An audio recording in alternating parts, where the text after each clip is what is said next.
হরিনাম সংকীর্তনের আসর বসে গেল ভক্ত বেণী মাধবের গৃহে। সবার বাড়িতে সাধুগুরু ব্রাহ্মণ বৈষ্ণব পদার্পণ করতে পারে না বাবা। বহু জন্মের স্বীকৃতি থাকলে, বহু জন্ম পুণ্য উপার্জন করে থাকলে তবেই সেই গৃহে ব্রাহ্মণ বৈষ্ণবের আগমন হয়। হরিবল হরিবল। এক একটা গৃহের সামনে দেখবেন লেখা থাকে কুকুর হইতে সাবধান। জয় রাধে। মানে ওখানে তারা কারা আছে। আর এক একটা গৃহের সামনে লেখা থাকে দেখবেন হরে কৃষ্ণ কৃষ্ণ কৃষ্ণ হরে হরে, হরে রাম রাম রাম হরে হরে। হরিবল হরিবল হরিবল। তাহলে সেই গৃহে কারা থাকে? তাই বহু জন্মের পুণ্য অর্জন না থাকলে বাবা সেই গৃহে সাধুগুরু ব্রাহ্মণ বৈষ্ণবের আগমন হয় না। আরে চুপ করে বসে আছো কেন? না না আপনাকে না, আপনাকে কেন আমি বলতে যাব? বেণী মাধব বলছে তার স্ত্রীকে, চুপচাপ বসে আছে কেন? সাধুগুরু ব্রাহ্মণ বৈষ্ণবরা আসছে, একটা পাত্রে জল নাও, গামছা নাও হাতে। দ্বারে যখন সাধুগুরু ব্রাহ্মণ বৈষ্ণব কৃষ্ণ ভক্ত আসবে তাদের পা দুটোকে একটা পাত্রের মধ্যে রেখে ধৌত করে দিও গো। যদি সম্ভব হয় নিজ কেশ দিয়ে সেই ধৌত পাটাকে মুছে দিও, গামছা দিয়ে মুছে দিও। গামছাটা তুমি তোমার মাথায় রেখো। শিলাবতী দ্বারে চলে গেল। কুরুক্ষেত্রের যুদ্ধের পর যুধিষ্ঠির মহারাজ মহাযজ্ঞের আয়োজন করেছিলেন। সেই যজ্ঞে পঞ্চ পাণ্ডব একটা দায়িত্ব গ্রহণ করেছিল। সর্বশেষে যুধিষ্ঠির মহারাজ শ্রীকৃষ্ণকে জিজ্ঞাসা করেছিল, কৃষ্ণ আমার যজ্ঞে, আমাদের এই যজ্ঞে তুমি কোনো দায়িত্ব নেবে না? কৃষ্ণ বলেছিল, দাদা অবশ্যই আমি একটা দায়িত্ব পালন করব। কি দায়িত্ব পালন করবে শুনতে চাও দাদা? এই মহাযজ্ঞে যে সকল সাধুগুরু ব্রাহ্মণ বৈষ্ণব আসবে আমি হস্তিনাপুরের দ্বারে বসে থাকব। যত সাধুগুরু ব্রাহ্মণ বৈষ্ণব আসে আমি তাদের পদধৌত করব, আসি পা মুছে দেব। তাদের পদধৌত জল আমি আমার শিরে ধারণ করব। করুণ ধরিতে দিও গো, নিও না সরায়ে। হস্তিনাপুরের সেই যজ্ঞে স্বয়ং শ্রীকৃষ্ণ সমস্ত সাধুগুরু ব্রাহ্মণ বৈষ্ণবের পা ধুইয়ে দিয়েছিলেন। হ্যাঁ বাবা, এখন তো সাধুগুরু ব্রাহ্মণ বৈষ্ণবের মান পায় না এই সমাজে, মান পায় না।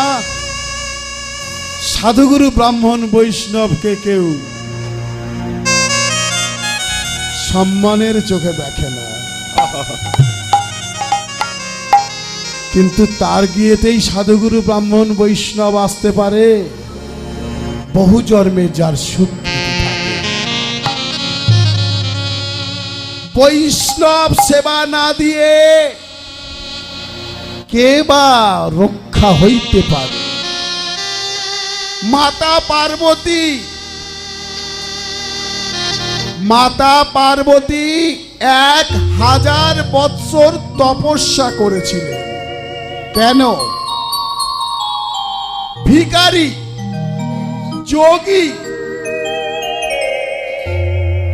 শিবকে পাওয়ার জন্য। আহা, পরম বৈষ্ণব হলেন ভোলেনাথ।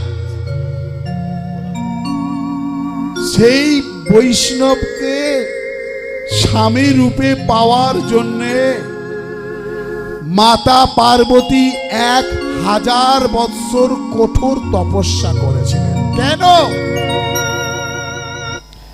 মায়েরা বলতে পারবেন, প্রতিদিন তো রান্না করেন, সেবা করেন, ছেলে মেয়েরা খায়, স্বামী খায়, জামাইপন খায়, কিন্তু আপনার হাতের রন্ধন করা খাবার কোন বৈষ্ণব কি খায়? কোন বৈষ্ণব কি সেবা করে? সে সৌভাগ্য খুব কম মায়েদের হয়েছে।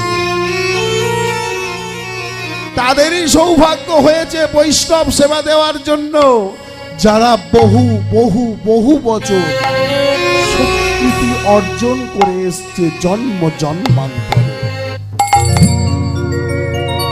বৈষ্ণব সেবা না দিয়া রক্ষা পাবে কেবা? তাই আজ ভক্ত বেণী মাধবের গৃহে দলে দলে যখন বৈষ্ণবরা আসছে, বৈষ্ণবদের দেখে ভক্ত বেণী মাধবের 2 চোখে জল গড়িয়ে পড়ছে। কীর্তন আরম্ভ হয়েছে। ভক্তদের মাঝে বহু নামি দামি কীর্তনিয়া, বহু কৃষ্ণ ভক্ত আজ হাত তুলে হরিনাম করছে। আনন্দের জোয়ার বয়ে যাচ্ছে। প্রেমানন্দ মেতে হরি বল,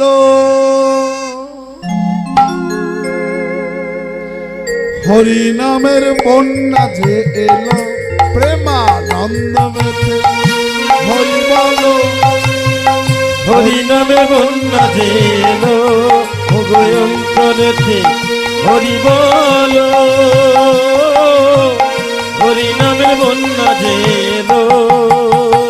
হাজার হাজার লক্ষ লক্ষ ব্রাহ্মণ বৈষ্ণব সহ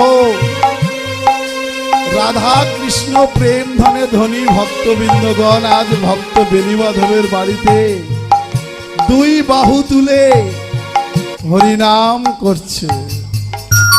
তাই তো আমার বলতে ইচ্ছা করছে, প্রেমানন্দ মেতে হরি বল, হরি নামে বন্যা যে এলো, প্রেমানন্দে মেতে হরি বল, হরি নামে বন্যা যে এলো। এমন বন্যা দেখি নাই, এমন বন্যা দেখি নাই, ও যে শুকনো যে জাতি বিচার করে নর নারী যায়। প্রেমানন্দে মেতে হরি বল, হরি নামে বন্যা যে এলো। প্রেমানন্দে মেতে হরি বল, হরি নামে বন্যা যে এলো। এমন বন্যা দেখি নাই, এমন বন্যা দেখি নাই। যেখানে দেখবেন হরিনাম সংকীর্তন হয়, আস্তে বাবা আস্তে আস্তে, এই যে অগণিত ভক্ত এখানে বসে রয়েছেন, পুরুষ নারী সব একত্রে, বৃদ্ধ বৃদ্ধা, এত যে ভক্ত, গায়ে গা ঠেকে যাচ্ছে, কারোর হাঁটুর উপরে আরেকজনের হাঁটু উঠে যাচ্ছে। কোনো ঝগড়া অশান্তি হচ্ছে বাবা? কিন্তু জল আনতে যাবেন, গায়ে গা ঠেকে গেলে সঙ্গে সঙ্গে অন্য কোনো অনুষ্ঠানে দেখবেন গায়ে গা ঠেকে গেছে তো দম, কিন্তু হরিবাসরে কি হচ্ছে না? কারণ কি? এটা হরি নামের বন্যা বয়ে চলেছে। প্রেমানন্দ মেতে হরি বল, হরি নামের বন্যা যে এলো, প্রেমানন্দে মেতে হরি বলো, হরি নামে বন্যা যে এলো। এমন বন্যা দেখি নাই, এমন বন্যা দেখি নাই, ও যে শুকনো যে ডাঙায় নর নারীর বিচার নেই।